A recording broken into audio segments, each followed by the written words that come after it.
அதிமுக அரசின் திட்டங்களை நிறுத்தியதுதான் திமுக அரசின் ஒரே சாதனை என எதிர்க்கட்சித் தலைவர் எடப்பாடி பழனிசாமி தெரிவித்துள்ளார்.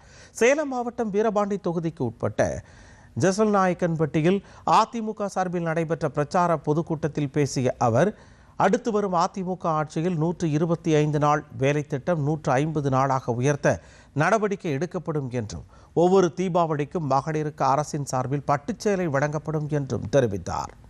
அதிமுக தலைமையில் வலுவான கூட்டணி அமையும் என்றும், வரும் சட்டமன்ற தேர்தலில் அதிமுக கூட்டணி பெரும்பான்மையான தொகுதிகளில் வெற்றி பெற்று நிச்சயம் ஆட்சி அமைக்கும் என்றும் எடப்பாடி பழனிசாமி நம்பிக்கை தெரிவித்துள்ளார்.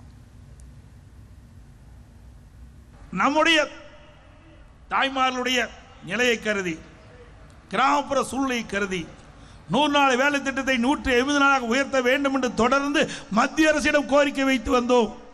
நம்முடைய கோரிக்கை ஏற்று இன்றைய தினம் மத்திய அரசு 100 நாள் வேலை திட்டத்தை 125 நாட்களாக உயர்த்திருக்கின்றது. பணி பாதுகாப்பு வழங்கப்பட்டிருக்கிறது.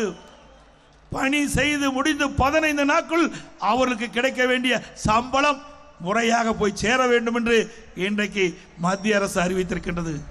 அது மட்டுமல்ல, அதிமுக ஆட்சி நடைபெற்ற சட்டமன்ற தேர்தலிலே வெற்றி பெற்று நம்முடைய கூட்டணி அதிக இடங்களை வெற்றி பெற்று தனி பெரும்பான்மையோடு அதிமுக ஆட்சி அமைந்தவுடனே 125 நாட்கள் இப்பொழுது அறிவிக்கப்படுகிறது. 150 நாட்களாக உயர்த்தப்படும்.